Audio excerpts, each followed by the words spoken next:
Hello বন্ধুরা, আশা করি তোমরা সকলে ভালোই আছো। আজ তোমাদের জন্য নিয়ে এসেছি একটা সায়েন্স ফিকশনের গল্প। সত্যজিৎ রায়, যাকে ছাড়া হয়তো বাংলা সাহিত্য জগৎ অসম্পূর্ণ। তার লেখা প্রফেসর শঙ্কু সিরিজের একটি গল্প আশ্চর্য জন্তু। শুরু করার আগে একটা কথা রোজকার মতো বলতে চাই, চ্যানেলে নতুন হলে চ্যানেলটিকে সাবস্ক্রাইব করে দেবেন এবং ভালো লাগলে লাইক, কমেন্ট, শেয়ার করে জানাতে ভুলবেন না। তাহলে চলুন দেরি না করে শুরু করা যাক। সত্যজিৎ রায়ের লেখা আশ্চর্য জন্তু।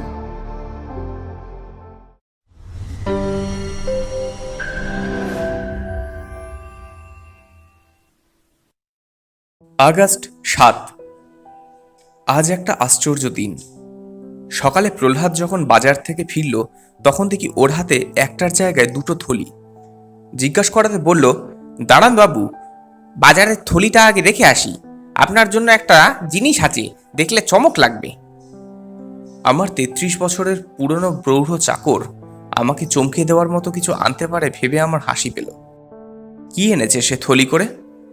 মিনিট খানেকের মধ্যেই প্রশ্নের জবাব পেলাম, আর চমক যেটা লাগলো সেটা যেমন তেমন নয়, আর তার মাত্রা অনুমান করা প্রহ্লাদের কর্ম নয়। থলি থেকে বার করে যে জিনিসটা প্রহ্লাদ আমার হাতে তুলে দিল সেটা একটা জানোয়ার, সাইজে বেড়াল ছাড়ার মতো। চেহারার বর্ণনা আমার মতো বৈজ্ঞানিকের পক্ষে এক কথায় দেওয়া সম্ভব নয়। প্রাণীবিদ্যা বিশারদদের মতে পৃথিবীতে আন্দাজ ২ লক্ষ বিভিন্ন জাতের জানোয়ার আছে। আমি তার বেশ কিছু চোখে দেখেছি, কিছু ছবিতে দেখেছি, আর বাকি অধিকাংশই বর্ণনা পড়ে জেনেছি তাদের জাত ও চেহারা কীরকম। প্রহ্লাদ আমাকে যে জন্তুটা দিল সেরকম জন্তুর বর্ণনা আমি কখনো পড়িনি। মুখ দেখে বানর শ্রেণীর জানোয়ার বলেই মনে হয়। নাকটা সাধারণ বানরের চেয়ে লম্বা, কপাল বাঁদরের চেয়ে চওড়া, মাথাটা বড় আর মুখটা নিচের দিকে সরু, কান দুটো বেশ চাপা এবং উপরের দিকটা শেয়াল কুকুরের কানের মতো ছুঁচালো। চোখ দুটো মুখের অনুপাতে বড়ই বলতে হবে, যদিও লরিস বাঁদরের মতো বিশাল নয়। পায়ের প্রান্তভাগে থাবার বদলে ৫টা করে আঙুল দেখেও বাঁদরের কথাই মনে পড়ে। লেজের একটা আভাস মাত্র আছে, এছাড়া গোঁফ নেই, সারা গায়ে ছোট ছোট লোম, গায়ের রং তামাটে। মোটামুটি চেহারার বর্ণনা হলো এই। মাথাটা যে বড় লাগছে সেটা শৈশব অবস্থায় বলে হতে পারে, যদিও শৈশব কথাটা ব্যবহার করলাম আন্দাজে। এমনও হতে পারে যে এটা একটা পরিণত বয়স্ক জানোয়ার এবং জাতটাই ছোট। মোট কথা এ এক বিচিত্র জীব। প্রহ্লাদ বলল তাকে এটা দিয়েছে জগন্নাথ। জগন্নাথ থাকে উষ্ট্রির ওপারে ঝলসি গ্রামে। সে নানা ধরনের শিকড় বাকড় সংগ্রহ করে বিভিন্ন বাজারে বেচতে আসে সপ্তাহে ২-৩ বার। আমিও জগন্নাথের কাছ থেকে গাছগাছড়া কিনে আমার ওষুধ তৈরির কাজে লাগিয়েছি। জগন্নাথ জন্তুটাকে পায় জঙ্গলে। সে জানে প্রহ্লাদের মনিবের নানা রকম উদ্ভট জিনিসের শখ, তাই সে জানোয়ারটা আমার নাম করেই তাকে দিয়েছে। কি খায় জানোয়ারটা সে বিষয়ে কিছু বলেছে? বলেছে। কি বলেছে? বলেছে শাকসবজি, ফলমূল, ভাত ডাল সবই খায়। যাক, তাহলে তো চিন্তার কিছুই নেই। চিন্তা নেই বললাম, কিন্তু এত বড় একটা ঘটনা নিয়ে চিন্তা হবে না তা কি হয়? একটা সম্পূর্ণ নতুন জাতের প্রাণী, যার নাম ধাম স্বভাব চরিত্র কিছুই জানা নেই, যার কোনো উল্লেখ কোনো জন্তু জানোয়ারের বইতে কখনো পাইনি, সেটা এভাবে আমার হাতে এসে পড়লো, আর তা নিয়ে চিন্তা হবে না? কেমন তর জানোয়ার এটা? শান্ত না মিচকে? কোথায় রাখবো এটাকে, খাঁচায় না বাক্সে? বন্দি অবস্থায় না ছাড়া অবস্থায়? একে দেখে আমার বিড়াল নিউটনের প্রতিক্রিয়া কি হবে? অন্য লোক এমন জানোয়ার দেখলে কি বলবে? একে নিয়ে কি হবে সেটা ভাবার আগে আমি জন্তুটাকে বেশ কিছুক্ষণ ধরে পর্যবেক্ষণ করলাম। আমার কোল থেকে তুলে নিয়ে টেবিলের ওপর রাখলাম ওটাকে। সে দিব্যি চুপচাপ বসে রইল, তার দৃষ্টি সটান আমার দিকে। ভারী অদ্ভুত এর চাহনি। এর আগে কোনো জানোয়ারের মধ্যে দেখেছি বলে মনে পড়ে না। এ চাহনিতে ভয় বা সংশয়ের কোনো চিহ্ন নেই, হিংস্র বা বুনো ভাবের লেশ নেই। এ চাহনি যেন বুঝিয়ে দিচ্ছে যে আমার উপর তার গভীর বিশ্বাস। আমি যে তার কোনো অনিষ্ট করব না সেটা যেন সে জানে। এছাড়াও চাহনিতে যেটা রয়েছে সেটাকে বুদ্ধি ছাড়া আর কিছু বলা যায় না। সত্যি করেই জন্তুটা বুদ্ধিমান কিনা তার পরিচয় না পেলেও তার চোখের মনির দীপ্তিতে স্পষ্ট বোঝা যায় যে তার মস্তিষ্ক সজাগ। সেই কারণে সন্দেহ হচ্ছে যে এ জন্তু হয়তো শাবক নয়। অবশ্যই এর বয়সের হদিশ হয়তো কোনোদিন পাওয়া যাবে না। যদি দেখি এর আয়তন দিনে দিনে বাড়ছে, তাহলে অবশ্যই বুঝতে হবে এর বয়স বেশি হতে পারে না। আজ সকাল 7টায় জন্তুটা আমার কাছে এসেছে। এখন 11:15। ইতিমধ্যে পশু সংক্রান্ত যত বই, এনসাইক্লোপিডিয়া ইত্যাদি আমার কাছে আছে সবগুলো ঘেঁটে দেখেছি। কোনো জন্তুর বর্ণনার সঙ্গে এর সম্পূর্ণ মিল নেই। সকালেই নিউটনের সঙ্গে জন্তুটার মোলাকাত হয়ে গেছে। আমার কফি খাওয়ার সময় নিউটন আমার কাছে এসে বিস্কুট খায়। আজও এলো। জন্তুটা তখনও টেবিলের ওপরেই রাখা ছিল। নিউটন সেটাকে দেখেই দরজার মুখে থমকে দাঁড়ালো। আমি দেখলাম তার লোম খাড়া হচ্ছে। জন্তুটার মধ্যে কিন্তু কোনো চাঞ্চল্য লক্ষ্য করলাম না। সে কেবল আমার দিক থেকে বিড়ালের দিকে দৃষ্টি ফিরিয়ে নিয়েছে। অবশ্যই এই দৃষ্টির মধ্যে একটা পার্থক্য আছে। খুব অল্পক্ষণের জন্য হলেও তার মধ্যে একটা সতর্কতার আভাস ফুটে উঠেছে। প্রায় সঙ্গে সঙ্গেই নিউটনের পিঠের লোমগুলো আবার বসে গেল। সে জানোয়ারটার দিক থেকে দৃষ্টি ফিরিয়ে নিয়ে একটা ছোট্ট লাফে আমার কোলে উঠে বিস্কুট খেতে লাগলো। জন্তুটাকে মেপে রেখেছি। নাকের ডগা থেকে লেজের গোড়া অবধি 9.5 ইঞ্চি। এটার ছবিও তুলে রেখেছি বিভিন্ন দৃষ্টিকোণ থেকে। রঙিন ছবি, কাজেই পরে রং পরিবর্তন হলে বুঝতে পারবো। খাওয়ার ব্যাপারে আজ অবধি আমি যা খেয়েছি তাই খেয়েছে, এবং সেটাই খেয়েছে বেশ তৃপ্তি সহকারে। আজ বিকালে আবার আমি ওটাকে সঙ্গে নিয়ে বাগানে বেড়াতে বেরিয়েছিলাম। একবার মনে হয়েছিল গলায় একটা বকলস পরিয়ে নিই, কিন্তু শেষ পর্যন্ত হাতে করে তুলে নিয়ে ঘাসের উপর ছেড়ে দিলাম। সে আমার পাশে পাশেই হাঁটল। মনে হয় সে এর মধ্যেই বেশ পোষ মেনে গেছে। জন্তু জানোয়ারের সঙ্গে বন্ধুত্ব স্থাপন করতে আমার বেশি সময় লাগে না, এটা আমি দেখেছি। এর বেলাতেও সেটা বিশেষভাবে লক্ষ্য করলাম। এখন আমি শোবার ঘরে বসে ডায়েরি লিখছি। জন্তুটার জন্য প্যাকিং কেসের মধ্যে বিছনা করে দিয়েছি। মিনিট 5 হলো নিজে থেকেই সে বাক্সের মধ্যে ঢুকে গেছে। অকস্মাৎ আমার জীবনে এই নতুন সঙ্গীর আবির্ভাবে আমার মন সত্যিই প্রসন্ন। আগস্ট 23। আজ আমার কতগুলো জরুরি চিঠি এসেছে। সে বিষয়ে বলার আগে জানিয়ে রাখছি, এই 16 দিনে আমার জন্তুর আয়তন নিউটনকে ছাড়িয়ে গেছে। সে এখন লম্বায় 16 ইঞ্চি। তার স্বভাব চরিত্রেরও কতগুলো আশ্চর্য দিক প্রকাশ পেয়েছে, সে বিষয়ে পরে বলছি। জন্তুটিকে পাওয়ার 2 দিন পরেই তার ছবি সমেত পৃথিবীর 3 জন প্রাণী বিশারদকে চিঠি লিখে পাঠিয়েছিলাম। কিভাবে এটাকে পাওয়া গেল এবং তার স্বভাব যেটুকু জানি সেটুকু লিখে পাঠিয়েছিলাম। ক্যালিফোর্নিয়া বিশ্ববিদ্যালয়ের জন ডেভেনপোর্ট, ইংল্যান্ডের স্যার রিচার্ড ম্যাক্সওয়েল ও জার্মানির ডক্টর ফ্রেডরিক এখার্ট, 3 জনের উত্তর আজ একসঙ্গে পেয়েছি। ডেভেনপোর্ট লিখেছে, বোঝাই যাচ্ছে পুরো ব্যাপারটা একটা ধাপ্পাবাজি। এই নিয়ে যেন আমি তাকে পত্রাঘাত না করি। ম্যাক্সওয়েল বলেছে, জন্তুটা যে একটা হাইব্রিড তাতে কোনো সন্দেহ নেই। হাইব্রিড হলো 2টি ভিন্ন জানোয়ারের সংমিশ্রণে উদ্ভূত একটি নতুন জানোয়ার, যেমন ঘোড়া আর গাধা মিলে খচ্চর। ম্যাক্সওয়েল চিঠি শেষ করে বলেছে, পৃথিবীতে আনকোড়া নতুন জানোয়ারের আবিষ্কারের সম্ভাবনা নেই বললেই চলে। সমুদ্রগর্ভে কি আছে না আছে তার খবর হয়তো আমরা জানি না, কিন্তু ডাঙার প্রাণী সবই আমাদের জানা। তোমাদের এই নতুন জন্তুকে আরও অনেকদিন স্টাডি করা দরকার। এর স্বভাবে তেমন কোনো চমকপ্রদ বৈশিষ্ট্য ধরা পড়লে আমাকে জানাতে পারো। ডক্টর এখার্ট হচ্ছেন এই 3 জনের মধ্যে সবচেয়ে খ্যাতিসম্পন্ন। তার চিঠিটা একটু বিশেষ ধরনের, তাই তুলে দিচ্ছি এখার্ট কি লিখেছে। প্রিয় শঙ্কু, তোমার চিঠি কাল পেয়েছি। আমি সারা রাত ঘুমোতে পারিনি। তুমি ছাড়া অন্য কেউই চিঠি লিখলে আমি সমস্ত ব্যাপারটা প্রতারণা বলে উড়িয়ে দিতাম, কিন্তু তোমার ক্ষেত্রে এই প্রশ্নই ওঠে না। কি আশ্চর্য এক জানোয়ার যে তোমার হাতে এসে পড়েছে, সেটা আমি 55 বছর পশু সম্বন্ধে চর্চা করে বুঝতে পারছি। তোমার তোলা ছবি এই জানোয়ারের অসামান্যতার প্রমাণ করে। আমি বৃদ্ধ হয়েছি, তাই তোমার দেশে গিয়ে জানোয়ারটা দেখে আসা সম্ভব হচ্ছে না, কিন্তু একটি বিকল্প ব্যবস্থায় তোমার আপত্তি হবে কিনা পত্রপাঠ লিখে জানাও। তুমি যদি এখানে আসো তবে তার খরচ বহন করতে আমি রাজি আছি। আমার অতিথি হয়েই থাকবে তুমি। তোমার জানোয়ারের জন্য যথোপযুক্ত ব্যবস্থা আমি করব। আমি আপাতত অসুস্থ। ডাক্তার আমাকে 2 মাসের বিশ্রাম নিতে বলেছে। যদি নভেম্বর মাসে আসতে পারো তাহলে খুব ভালো হয়। আমি তোমার সাথে যথাসময়ে যোগাযোগ করব, অবশ্যই যদি জানি যে তোমার পক্ষে আসা সম্ভব হচ্ছে। আমার আন্তরিক শুভেচ্ছা গ্রহণ করো। ইতি ফ্রিডরিখ এখার্ট।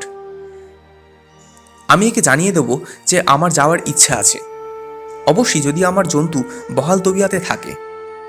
এবার জন্তুটার বিষয় বলি। কদিন থেকেই লক্ষ্য করছি জন্তুটা আমার সামনে চুপচাপ বসে থাকে না। আমার সঙ্গ সে পরিত্যাগ করে না ঠিকই, কিন্তু তার মধ্যে যেন একটা স্বাধীন মনোভাব এসেছে। আমি যখন পড়ি বা লিখি তখন সে সারা ঘরময় নিঃশব্দে ঘোরাফেরা করে। মনে হয় ঘরের জিনিসপত্র সম্পর্কে তার বিশেষ কৌতূহল। আলমারির বই, ফুলদানির ফুল, টেবিলের ওপর কাগজপত্র, দোয়াত, টেলিফোন সবকিছু সম্পর্কে তার অনুসন্ধিৎসা। একদিন সে আমার ফাউন্টেন পেনটা হাতে নিয়ে নেড়েচেড়ে দেখছে। এই নাড়াচাড়ার মধ্যে একটা বিশেষত্ব লক্ষ্য করলাম, তার বুড়ো আঙুলটা কাজ করে মানুষ বা বাঁদরের মতোই। ডাল আঁকড়ে ধরে গাছে চড়ে খাদ্য সংগ্রহ করতে হবে বলে বানর শ্রেণীর জানোয়ারের এই কেজো বুড়ো আঙুলের উদ্ভব হয়েছিল। একেও জঙ্গলে থেকে গাছে চড়তে হয়েছে, সেটা বুঝতে পারলাম। এছাড়া আর একটা লক্ষ্য করার জিনিস হলো, সে কলমটা দেখছে দুপায়ে দাঁড়িয়ে। বানর শ্রেণীর মধ্যে এক ওরাং ওটাং ও সবসময় শিম্পাঞ্জিকে কিছুক্ষণের জন্য দাঁড়িয়ে থাকতে দেখা যায়। গরিলা দুপায়ে দাঁড়িয়ে বুকে চাপড় মারে বটে, কিন্তু সেই পর্যন্তই। আমার জন্তু কিন্তু দাঁড়িয়ে রইল বেশ কিছুক্ষণ। এছাড়া আর একটা জিনিস লক্ষ্য করলাম, সে কলমটা দেখছে দুপায়ে দাঁড়িয়ে, তারপর দাঁড়ানো অবস্থাতেই হাত বাড়িয়ে একটা কাগজ টেনে নিয়ে কলমটা দিয়ে তার উপর হিজিবিজি কাটতে শুরু করলো।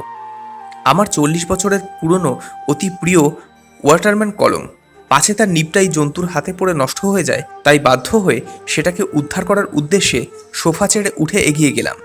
জন্তু যেন আমার উদ্দেশ্য অনুমান করেই হাত বাড়িয়ে কলমটা আমার হাতে দিয়ে দিল। এই ঘটনা থেকে 3টে নতুন জিনিস জানতে পারলাম জন্তুটা সম্পর্কে। 1, তার বুড়ো আঙুল মানুষ বা বাঁদরের মতো কাজ করে। 2, সে দুপায়ে দাঁড়িয়ে থাকতে পারে বাঁদরের চেয়ে বেশিক্ষণ। আর 3, তার বুদ্ধি বানর শ্রেণীর বুদ্ধিকে অনেক দূর অতিক্রম করে যায়। আরও কত কি যে শিখব এই বিচিত্র জানোয়ারটা স্টাডি করে, তা কে জানে। সেপ্টেম্বর 2, জন্তুটা একদিনে আরও 3 ইঞ্চি বেড়েছে। এখন তার আয়তন মোটামুটি একটা মাঝারি সাইজের কুকুরের মতো, অথবা বছর চারেকের মানুষের বাচ্চার মতো। এটা বলছি কারণ জন্তুটা এখন প্রায় দুপায়ে হাঁটে, হাতে করে খাবার তুলে মুখে পড়ে, দুহাতে গেলাস ধরে দুধ খায়। শুধু তাই নয়, ওকে আর মাঠে নিয়ে যেতে হয় না। ও আমার বাথরুম ব্যবহার করে। গত সপ্তাহে ওর জন্য কয়েকটি রঙিন প্যান্টুল করিয়েছি, সেগুলো পরতে ও কোনো আপত্তি করেনি। আজ তো দেখলাম নিজেই পা গলিয়ে পড়ার চেষ্টা করছে। আরও একটা বিশেষত্ব লক্ষ্য করেছি, সেটা হলো ঘরে কথাবার্তা হলে ও অতি মনোযোগ সহকারে শোনে। শোনার সময় তার ভুরু কুঁচকে যায়, সেটা কনসেন্ট্রেশনের লক্ষণ। আমি জানি এটা অন্য কোনো জানোয়ারের মধ্যে দেখা যায় না। এটা বিশেষ করে লক্ষ্য করেছিলাম যখন কাল অবিনাশবাবুর সঙ্গে কথা বলছিলাম। অবিনাশবাবু আমার প্রতিবেশী এবং বহুকালের আলাপি। এই একটি ভদ্রলোককে দেখলাম যিনি আমাকে কোনো রকম আমল দেন না বা আমার কাজ সম্পর্কে কোনো কৌতূহল প্রকাশ করেন না। জন্তুটাকে দেখে তিনি ভুরু ঈষৎ কপালে তুলে কেবল বললেন, এটা আবার কি বস্তু? আমি বললাম, এটি একটি আনকোড়া নতুন শ্রেণীর জানোয়ার, এর নাম ইয়ে। অবিনাশবাবু চুপ করে চেয়ে আছেন আমার দিকে, তারপর বলল, কি হলো, মনে পড়ছে না নামটা? বললাম তো, ইয়ে। ইয়ে? ইয়ে, সেটা বাংলাতেও ইয়ে হতে পারে, আবার ইংরাজিতে ই এ, অর্থাৎ এক্সট্রা অর্ডিনারি অ্যানিম্যালও হতে পারে। ইয়ে নামটা আমি গতকাল স্থির করেছি।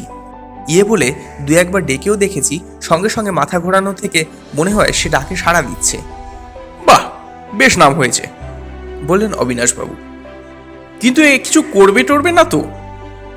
জন্তুটা অবিনাশবাবুর দিকে এগিয়ে গিয়ে ভদ্রলোকের বাঁ হাতের কবজিটা ধরে ঘুরিয়ে ফিরিয়ে ডিস্ট্রাসটা দেখছিল।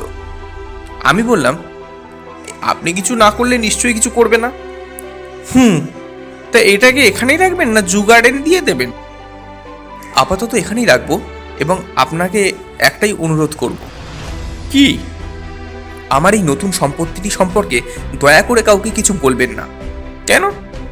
অবিনাশবাবু দৃষ্টিতে কৌতুকের আভাস। যদি বলি আপনি একটা ইয়ে সংগ্রহ করেছেন, তাতে দোষটা কি? ইয়েটা যে কি সেটা না বললেই হলো। এটা চলতে পারে। প্রহ্লাদ কফি এনে দিয়েছে। ইয়ে সোফায় ঠেস দিয়ে বসে ঠিক আমার মতো করে কাপের হাতলে ডান হাতের তর্জনী গলিয়ে সেটা মুখের সামনে এনে চুমুক দিয়ে কফি খাচ্ছে। এই অবাক দৃশ্য দেখেও অবিনাশবাবুর একমাত্র মন্তব্য হলো, বোঝো, একটা মানুষের বিস্ময়বোধ বলে কোনো বস্তু নেই, এটা ভাবতে অবাক লাগে। সেপ্টেম্বর 4, আজ এক আশ্চর্য ঘটনা ইয়ে সম্পর্কে আমার এতদিনের ধ্যান ধারণা তছনছ করে দিয়েছে। দুপুরে আমার পড়ার ঘরে বসে সদ্য ডাকে আসা নেচার পত্রিকার পাতা উল্টে দেখছিলাম। ইয়ে আমার পাশে সোফাতে বসে একটা কাঁচের পেপারওয়েটে চোখ লাগিয়ে সেটাকে ঘুরিয়ে ফিরিয়ে দেখছিল। এরই মধ্যে যে সে কখন ঘর থেকে বেরিয়ে গেছে টের পাইনি। হঠাৎ আমার ল্যাবরেটরি থেকে একটা টিনের বাক্স উল্টে পড়ার শব্দ পেয়ে ব্যস্তভাবে উঠে গিয়ে এক ভয়াবহ দৃশ্য দেখে কিছুক্ষণের জন্য চিন্তাশক্তি হারিয়ে ফেললাম। বর্ষার সময় আমার বাগানে মাঝে মাঝে সাপ বেরোয়, সেটা আমি জানি। তারই একটা বোধহয় বারান্দা দিয়ে আমার ল্যাবরেটরিতে ঢুকেছিল। যে সে সাপ নয়, একেবারে গোখরো। সেই সাপ দেখি এখন ইয়ের কবলে পড়েছে। সাপের গলায় দাঁত বসিয়ে আমার জন্তু তাকে ধরেছে মরণ কামড়ে। আর সেই সঙ্গে সাপের লেজের আছড়ানি সে রোধ করছে সামনের দুটো পা দিয়ে।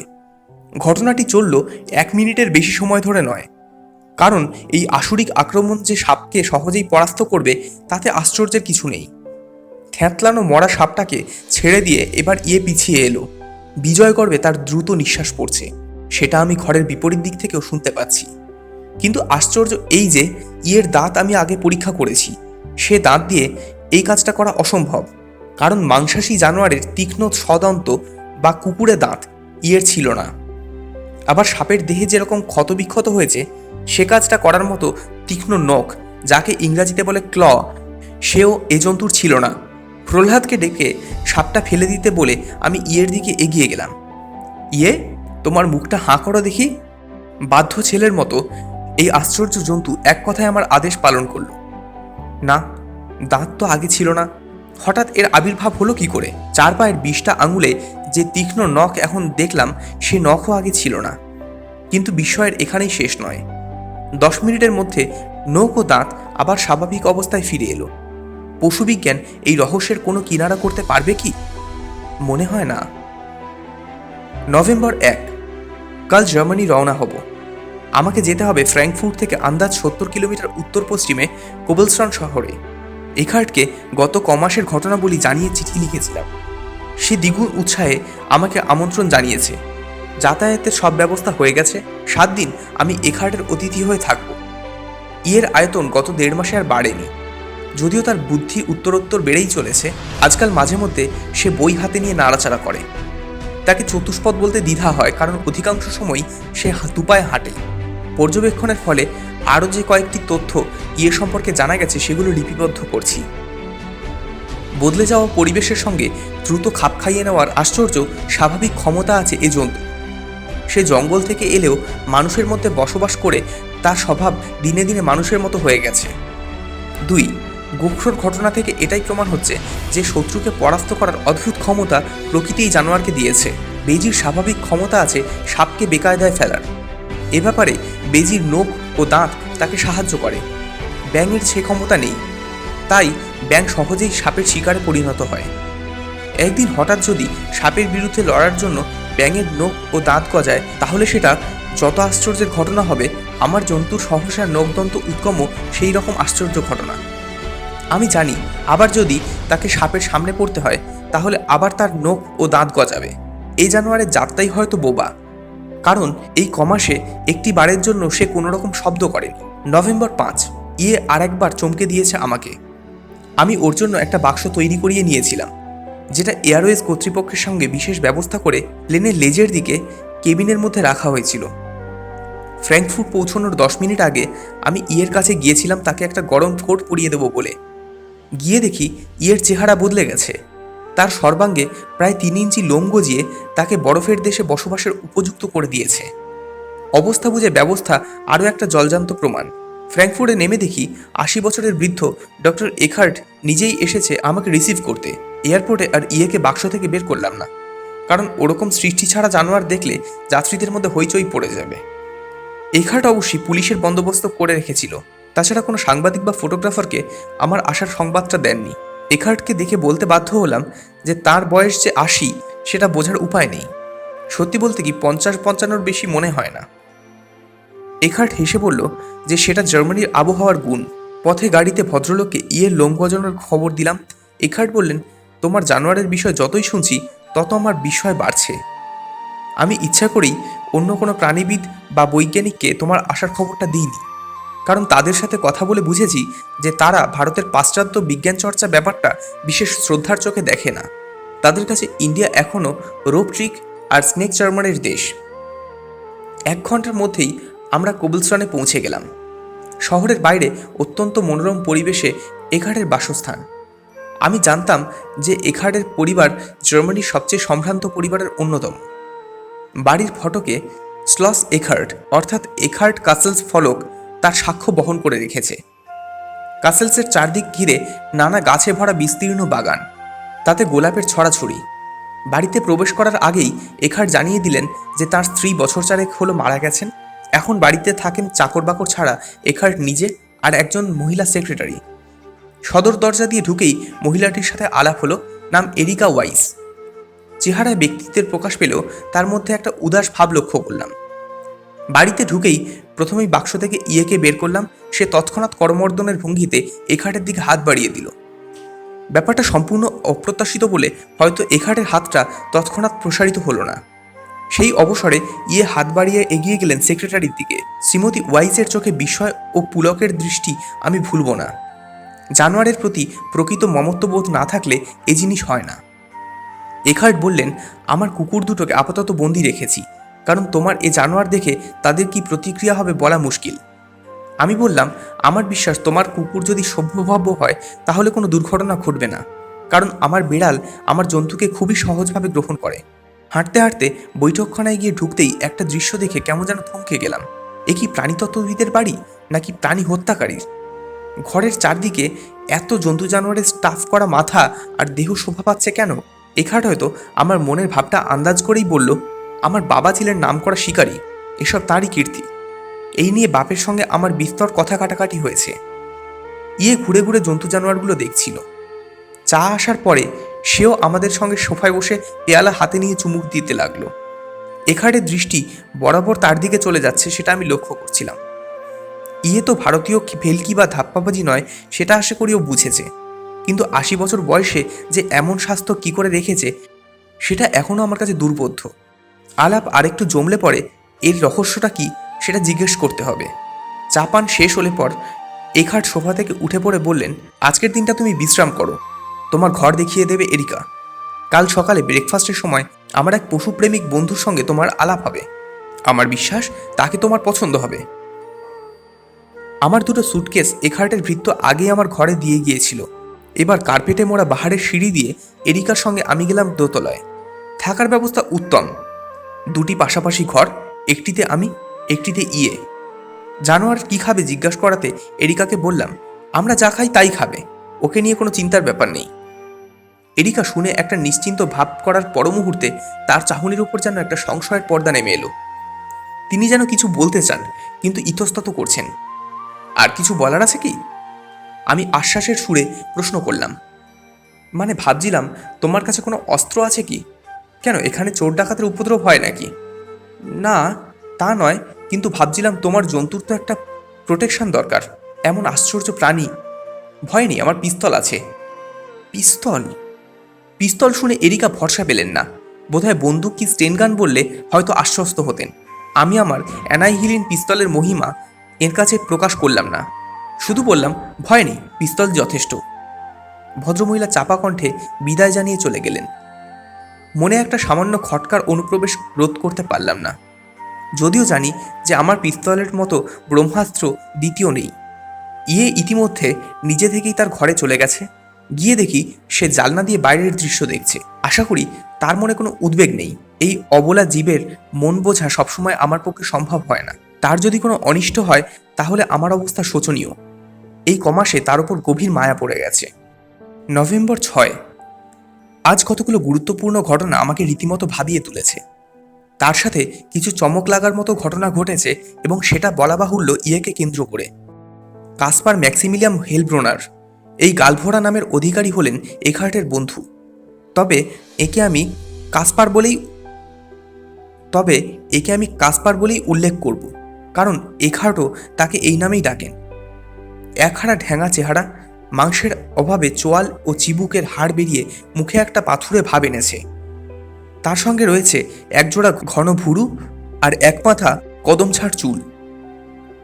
চেহারা দেখলে সম্ভ্রমের চেয়ে শঙ্কাই বেশি হয়। ইনি যে কখন কি করে বসেন বলা যায় না। এখার্ট ভদ্রলোকের সঙ্গে আলাপ করিয়ে দিয়ে বললেন, কাসপার আমার অনেককালের বন্ধু। জন্তু জানোয়ার সম্পর্কে ইনি বিশেষ উৎসাহী ও ওয়াকিবহল। ইয়ে অবশ্য আমার সঙ্গেই ছিল। কাসপার তার দিকে বেশ কিছুক্ষণ চেয়ে একটাই মন্তব্য করলেন, হোয়াট এক্সিজিট ফার। ইয়ের গায়ের লোম যে অতি মসৃণ এবং সুদৃশ্য সেটা সকলেই স্বীকার করবে। বিশেষ করে গোলাপির মধ্যে এমন হলুদের আভা আর কোনো জানোয়ারের লোমে আমি দেখিনি। কিন্তু লোমের প্রতি কাসপার সাহেবের এই লোলুপ দৃষ্টি আমার মোটেই ভালো লাগলো না। এই লোমের জন্য যে কত নিরীহ প্রাণীকে হত্যা করা হয়ে থাকে, বিশেষ করে পশ্চিমে, তার হিসেব নেই। চিনচিলা নামে এক ইঁদুর জাতীয় প্রাণী আছে, তার লোম অভিজাত মেম সাহেবদের এত প্রিয় যে একটি জানোয়ারের লোমের জন্য তারা 10-20 হাজার টাকা দিতেও প্রস্তুত।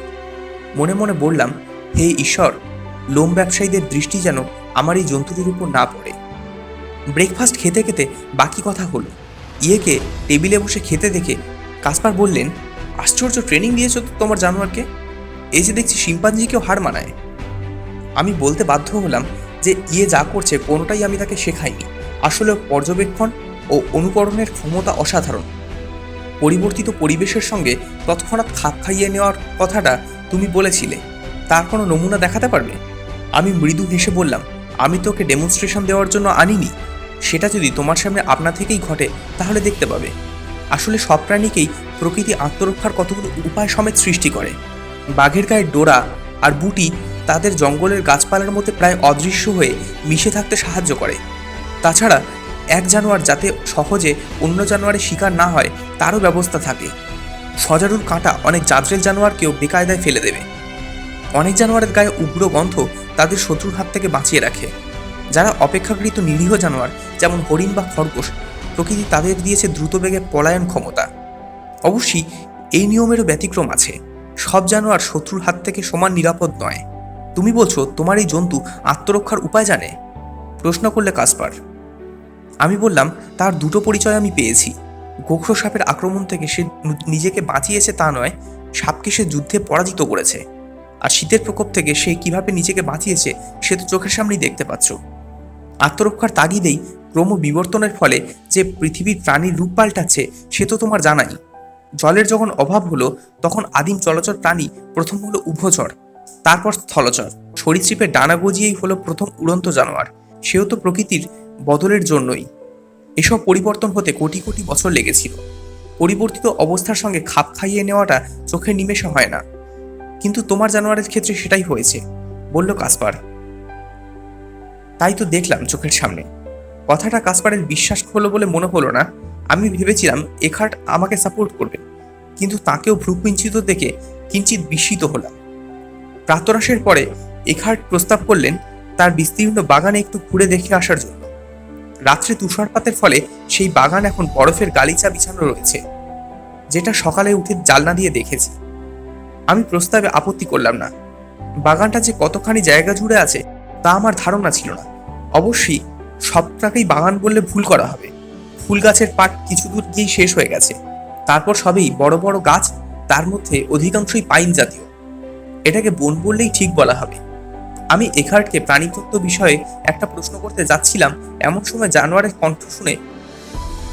জানোয়ারের কণ্ঠস্বর শুনে সেটা আর করা হলো না। হাউন্ডের ডাক। অ্যালসেশিয়ান। হানসেল আর গ্রেটেলও দেখছি বেড়াতে বেরিয়েছে, বললেন এখার্ট। আমি প্রথমে ইয়ের হাত ধরে হাঁটছিলাম, তারপর নিজেই হাতটা ছেড়ে দিয়েছিলাম।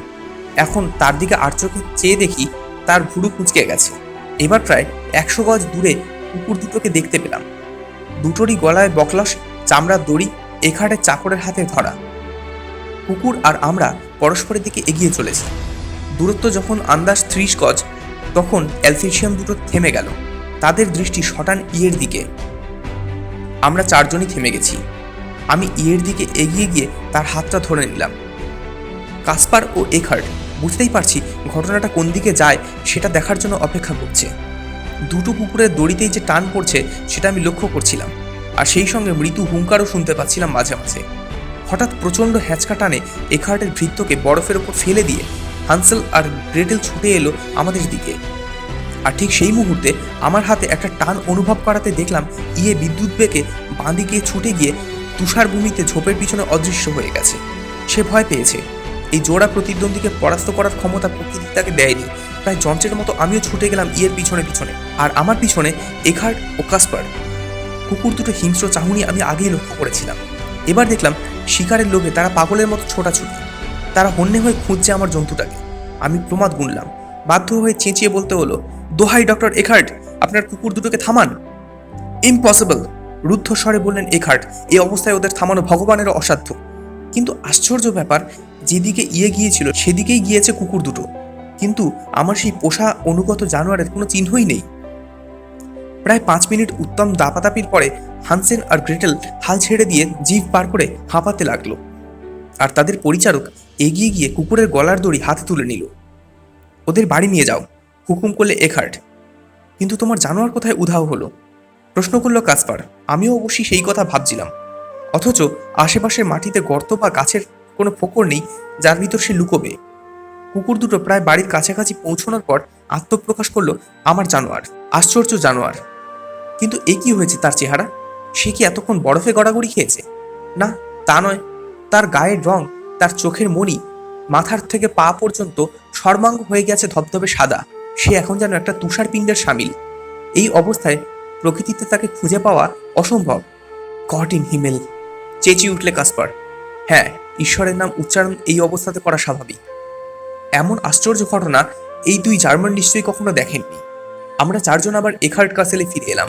সবাই মিলে সোফায় বসার পরেই কাসপার প্রথম মুখ খুলল। তোমার এই মহামূল্য সম্পত্তির ভবিষ্যৎ কি তা তুমি স্থির করেছ? সহজ উত্তর।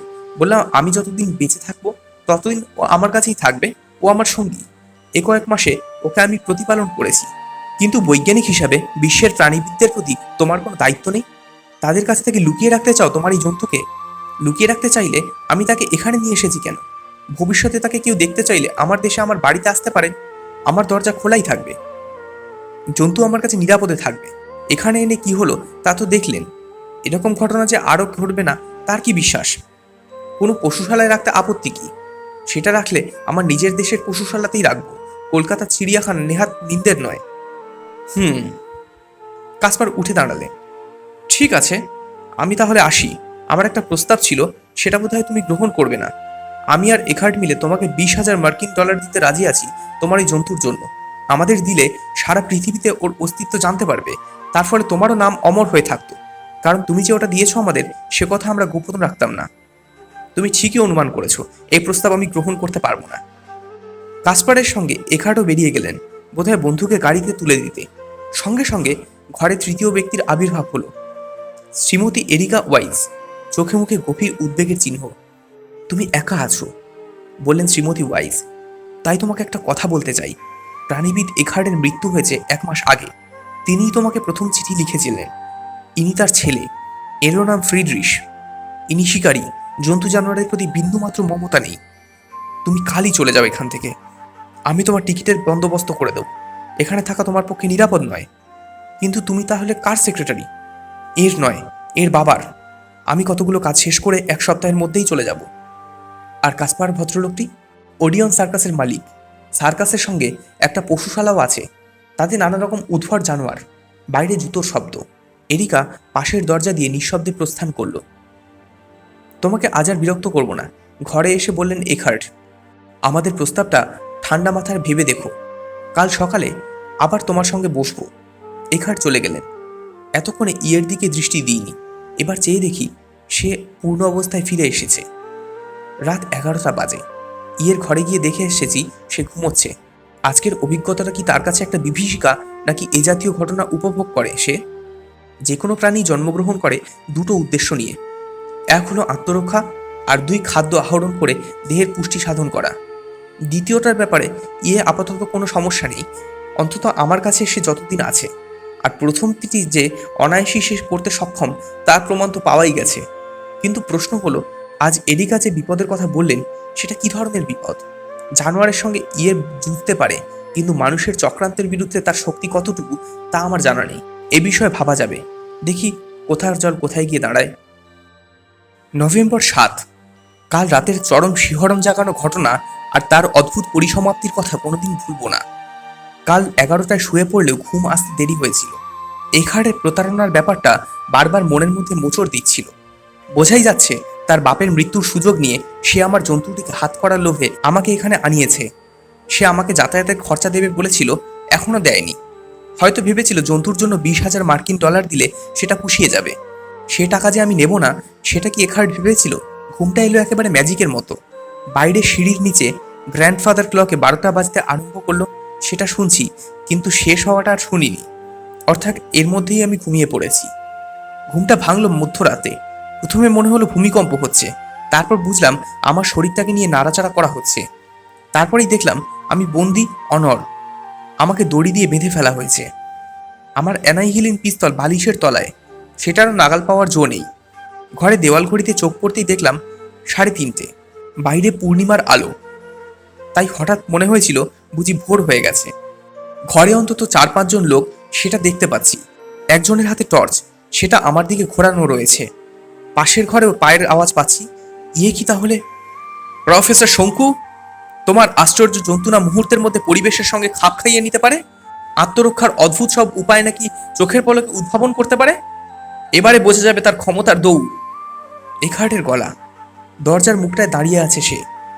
সাইনার, সুটলস, ওকে এই পাশের ঘরের দরজাটার সামনে দাঁড় করাও। 2 জন লোক আমাকে একটা হ্যাঁচকা টানে বিছনা থেকে তুলে নিয়ে টেনে হিঁচড়ে ঘরের দরজার সামনে নিয়ে গেল। এই ঘরেও ফিকে চাঁদের আলো। অন্ততপক্ষে 6-7 জন লোক এখানেও টর্চের আলো ঘোরাফেরা করছে।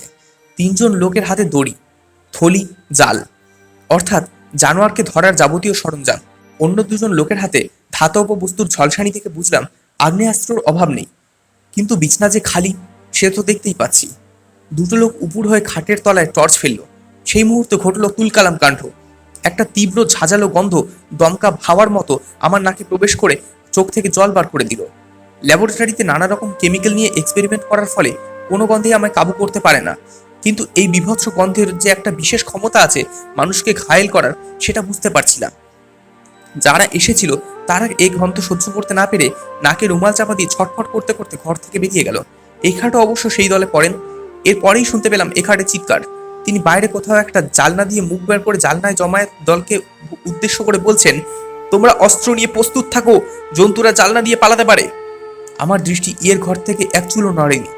এবার খাটের তলা থেকে আমার প্রিয় আদর্শ জন্তুটি বের হয়ে এলো।